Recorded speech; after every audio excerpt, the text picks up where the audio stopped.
Irene Cecilia Cunningham was born in 1925 on the 13th of April. She was a beauty as a young woman and a graceful beauty as an old one. Here I have a few interview questions with her from my last visit with her, where she was so lucid at the age of 99, just a few weeks before she passed away. We're so grateful for our mother having good health until the end and a strong mind. You tell us about the homestead that your parents had. My mother and father homesteaded in mid-Nebraska, and he had a brother also that went into Colorado that homesteaded there. Your father did. My father had a brother, yes. But what happened to their homestead? It was a tornado, right? But my parents had it. There was a cloud coming up, and Dad was on crutches at that time with arthritis, and not too bad off, but he was using crutches to walk, and he said, "Oh, that's just a little dust storm coming up." No, my older brother said, "That is not. That's a tornado," and so they pulled him into the cellar, down to the cellar, and just got the door closed, and the tornado hit, took everything they had. And my mother had baked bread, or had made bread, and she had taken off her wedding band to knead the bread. She took and hadn't put it back on. And I remember her as walking looking at the ground, looking for her wedding band that had ruby in it, rubies. And so, anyway. Did she find it? Never did. But there was something left intact, right? The whole house was destroyed, but I think I remember a story. Destroyed. Top of the barn was off, and there were chickens up there with their feathers off. Tornado had taken On the top of the barn. on the top of the barn. Yes. Was there anything that was left untouched? Yes, they had a water tank there for the cattle, Yeah. and it took the water tank, but it left a 10-gallon can of water sitting by it, Oh, okay. not too far So away. it moved the water tank, but Yes, left the but it container of water, or And the. it didn't take the 10-gallon can. Wow. So where was this? What city or where? Eddyville, Nebraska. It wasn't. It was outside of Eddyville. Yeah, it was outside. Did About other 4 people? miles. Did other people lose their homes in that tornado? Not that I don't know. You don't know. Do you know what year it was? I don't know what year. Would you approximate? I wasn't born at that time, Right. because when Mom told him that she was expecting me, he said, "We'd lost the farm. We can't afford another baby," and he went to the doctor to get pills for my mom to abort me. Oh wow. And she took the pills, and she told me this. I took those pills and I threw them over the hill so far you'd never find them. And I said, well, maybe that's the reason why. Then later, when I was about 10 years old, I used to go down over the hill and kneel down and pray. Maybe. And it was choke cherry blossoms, Uh-huh. currant blossoms there. It was a pretty place to pray. So when you grew up, you were farming and eating food that you farmed, and your brothers were hunting, and you were eating food that they were hunting. Yeah, can you talk about those days a little bit, and Well, it kind of was- like how did you can food? What did you do on the farm growing up in the Depression? Well, on the farm, mother had time. It was hard for her to water the garden, to get the plants to grow real well, and the hot sun come out. It was very hot. So she canned beets and tomatoes a little bit, and make choke cherry jelly and plum butter, that sort of thing. She sewed a lot of my clothes. She always saw to it that whenever there was a school program, that I would have clothes, to wear a new outfit or something. Sometimes you've told us about, Christmas when you were a little child and what that was like. Do Oh, you recall any of those memories? the thing about Christmas was my mother was church organist for about 15 years, and I was raised in that choir. And we'd go on Christmas Eve, we'd go early and sing Christmas songs. They weren't like some of these we're singing here, but, we're hearing here. But anyway, it was beautiful. And the priests were so thankful and grateful for anything, Mom showing up on time and everything, because it wasn't always easy to get there. I remember you talking about sometimes getting an orange, I think, for Christmas, or a Yes. piece of fruit. Or So this was apple. in the Depression, right? Yes, apple. So what was life like on a farm in the Depression Well, era? and at Christmas time, they would ask all those rural schools around to come into Eddyville, and they had a community building there, and they would have each school give a little program, a little song or skit or something, and then afterwards they would hand out sacks of candy and nuts and maybe an apple. I think the local grocery store furnished the apples. Did you feel poor growing up in the Depression? I didn't know there was another way. And Yeah. I didn't know I was poor. Yeah. Not really. I didn't. Because we didn't rub arms with anybody that had anything. Uh-huh. And I know we drew names at Christmas at school. And I know a lot of the parents would make homemade fudge or something and put it in a little packet and give it to you with a card, Yeah. And that's what it would be. I remember you talking about your brothers hunting as well, and so I think there was a story that if you had meat, it was because your brothers were successful hunting. Oh, yes. Hunting and fishing wasn't just a hobby; it was Yeah, a it's a supplement. way of living. Can you talk a little about that? Oh, I Their can hunting remember and fishing. They shot rabbits, I can remember. They had rabbits. So, Mom, will you tell us about your brothers playing music and you going to these dances when Okay. you were a kid? This was also around Eddyville or Sumner, or where was Yes, Eddyville. this? Okay. And they played for dances in barn dances, where they'd clear out the upstairs, the barn of the barns, and they would have square dances and circle two steps, and schottisches.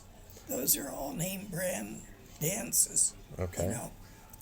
And my oldest brother played the saxophone beautifully. And when he married and moved out to Idaho and in the northern part of Washington, he used to go down and play with the symphony orchestra at the college with his saxophone. In what city? And that would have been probably in Denver. In Denver. Yes. Or in Idaho. Well, it's Denver. I thought you had said it was in Boise or something Well, like that he at one wasn't. point. He was in Boise. But he lived in Moscow, right? No, he lived up at Colton, Washington. Ah, okay. Colton, Washington. And he used to drive down to the university orchestra and play with them, Yeah, Denver the would have sax. been about I don't know. 18 hours, though, so I I don't know. can't think it was I don't Denver. But But he may have gone down there and stayed all night with other relatives there, because his wife had relatives in that area also, But my dad's favorite song was "Somewhere Over the Rainbow," and Love Letters in the Sand. That's a beautiful song also. So, can you tell us about when you met Dad or Oh, started dating him? oh, I met Dad in high school when I went to Sumner, Nebraska High School. And What year would that have been? The 40s? well, I graduated in 1942, Okay. but I didn't graduate from there. I graduated from Brady, Nebraska, because my brother had taught school in Sumner, but he married and he got a job in Brady. And he asked Mom if he couldn't, he knew she was going to have trouble getting me to school every day. And he said, why don't you let her come and live with Iona and I? Iona was his wife. And he said, then we'll just have her graduate from Brady. Okay. And So you met Dad though before that, and then you became a high school or a middle school teacher or yes, grade school teacher. I was a grade school teacher in Okay. Sumner. Okay. And my husband at that time, he had come back from the service. He was in yes, he wasn't in the Merchant Marines. He was in the Marine Corps. And he came back, and I was going with some teachers back to the high school because we'd been to the restaurant to eat lunch, and somebody had picked up a snowball and they threw it at me and hit me in the back. And I turned around and it was Daryl. It's a rather funny way to flirt with a young lady, isn't it? So the next day, when I was sitting in with the women, he came by and he touched me on the shoulder and patted me on the back, and said, how are you? And I said, well, all right. And he said, how about going to the show with me? And so, whatever, Saturday night or whatever. So, that's the way we met.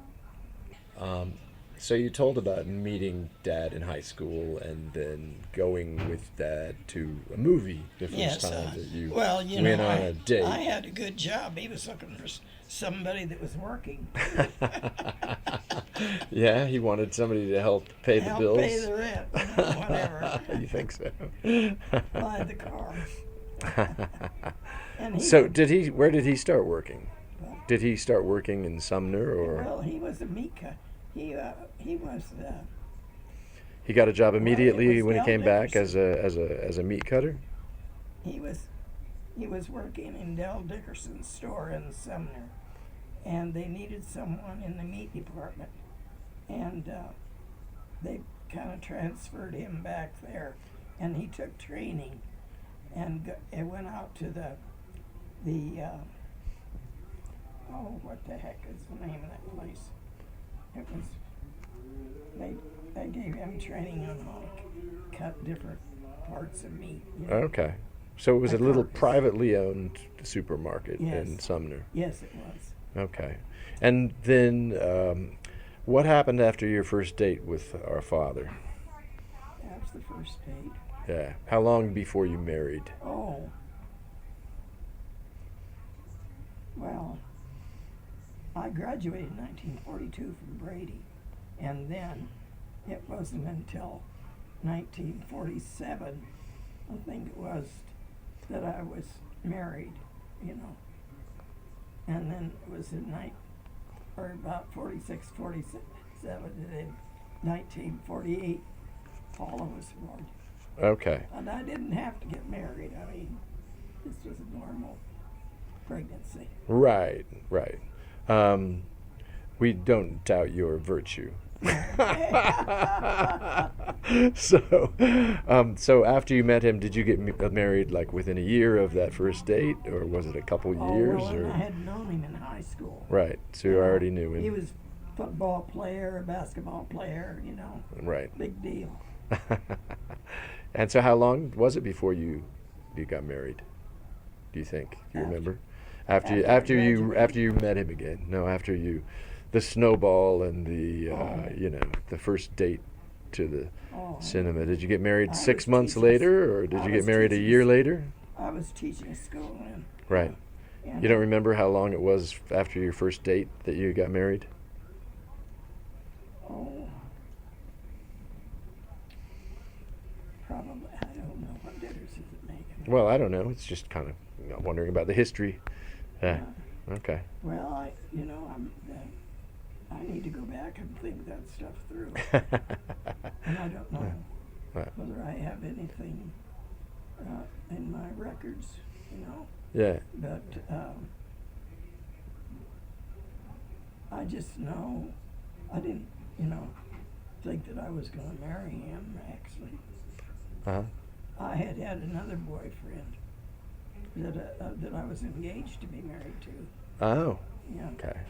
and his name was Bruce Seibert, and I know his parents wanted him to marry we really bad because they had a neighboring farm, and they were getting older, and they wanted to get out of there, and they had relatives down in Nebraska, southern Nebraska. Oh. And they wanted him to take over the farm, Yeah, or I that's see. it. Yes. Yeah.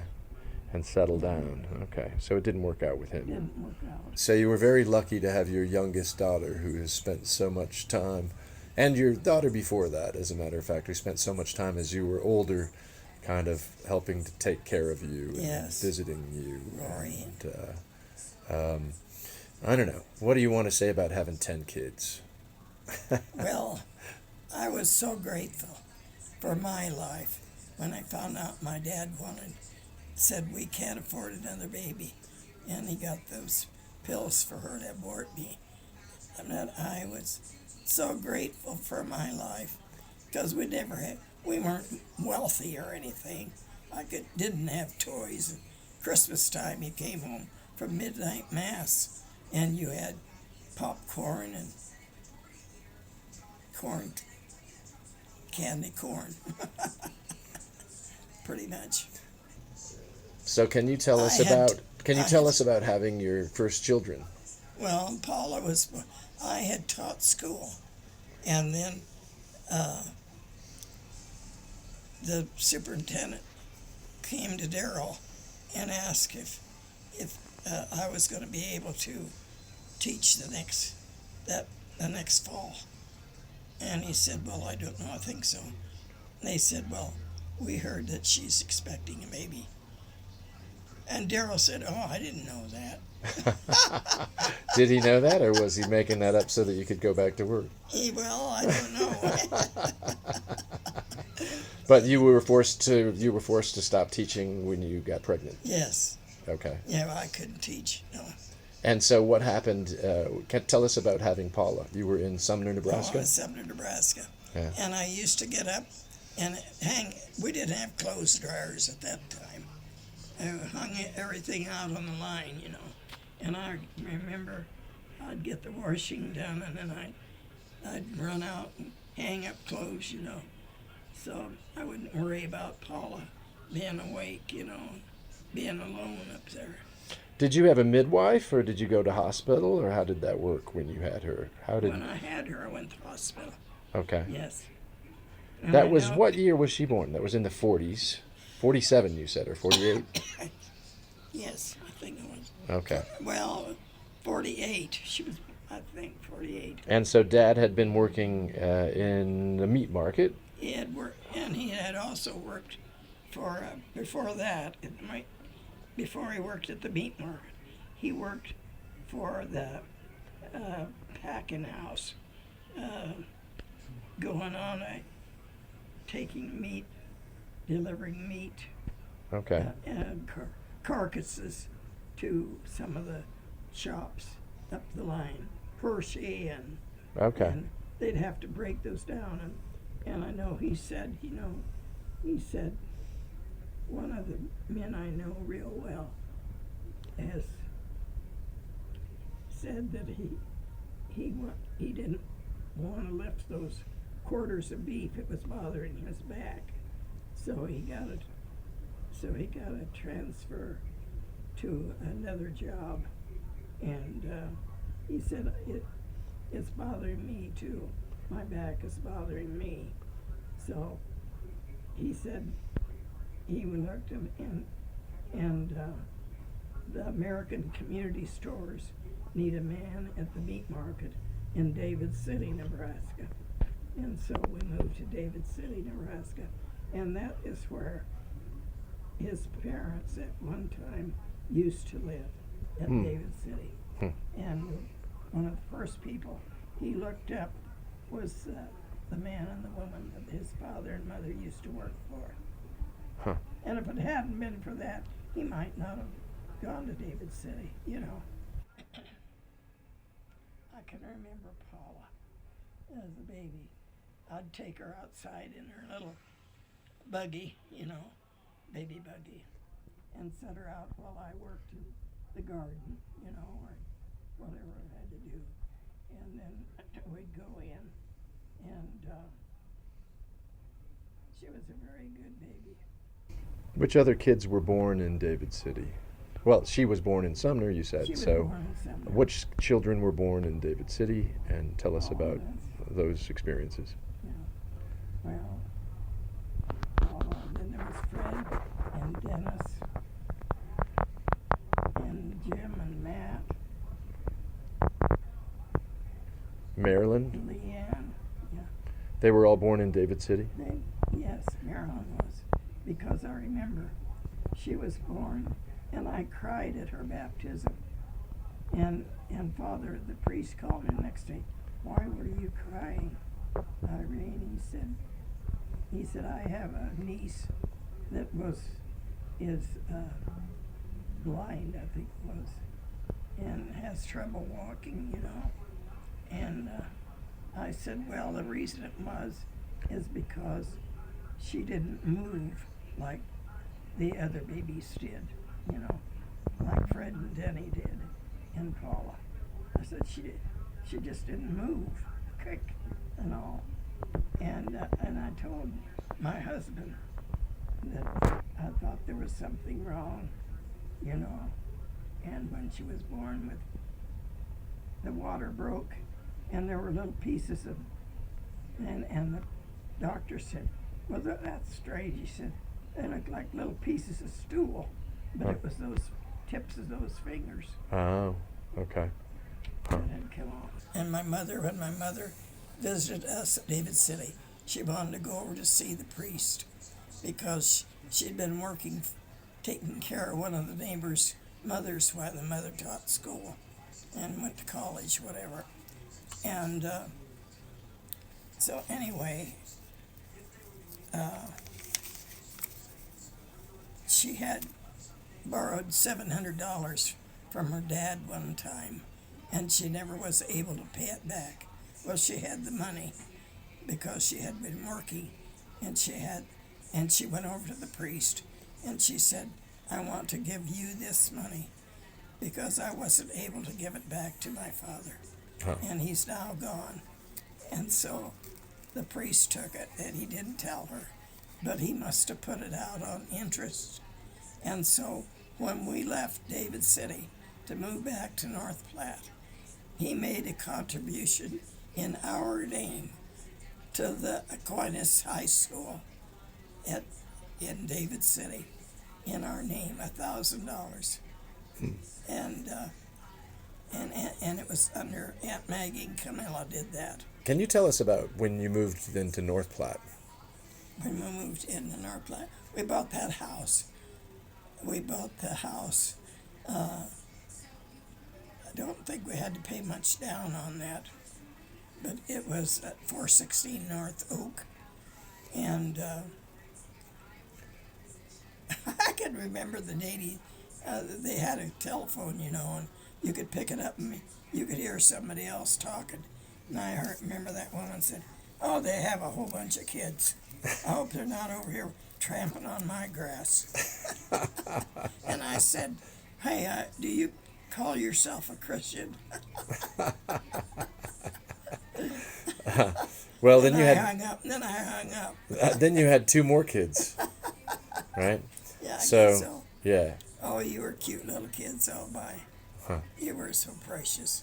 Dr. Hoyt had a doctor's office right across the street. And I know one morning I had an anxiety attack. I don't know. And anyway, Darrell took me over to the doctor. He said, Dr. Hoyt said, "All right, Darrell, what's going on?" And Darrell said, "I don't know." And so maybe I was overworked or something, I think the doctor Maybe. thought. With 10 kids, it could be true. Anyway, Dr. Hoyt, I have him still in my prayers. And we had Dr. Shaughnessy that used to come in, and his wife would come in and have my husband cut up special roasts and such for her to cook for her husband and for their family, you know, Dr. Shaughnessy. And he was my doctor one time. And he's the one that had told me, "You'll probably never be able to have any more children." And I had 7 more. Well, there you go. Irene, good night. Irene, good night. Good night, Irene. Good night, Irene. I'll see you in my dreams. Good night, Irene. Good night, Irene. I'll see you in my dreams. Irene, 97 years old.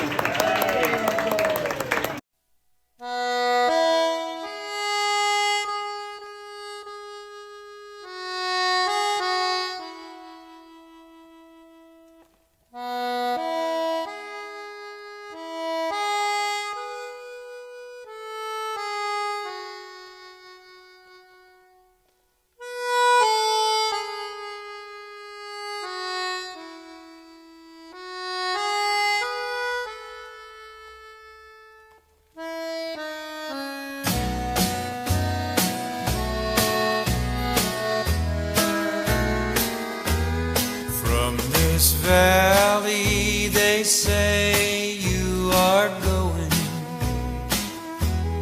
I will miss your bright eyes and sweet smile. They say you are taking the sunshine that has brightened our pathway wild. Come and sit by my side if you love me. Do not hasten to bid me adieu, but remember the Red River Valley and the cowboy who loves you so true.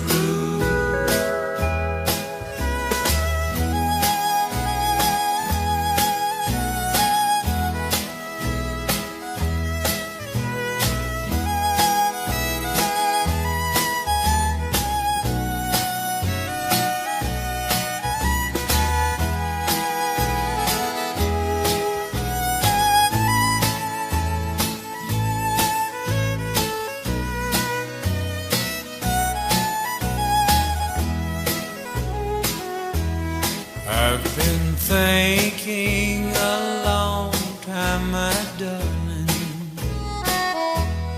of those sweet words you never would say. Now, alas, all my fond hopes have vanished. They say you are going away. Come and sit by my side if you love me. Do not hasten to bid me adieu, but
Good night.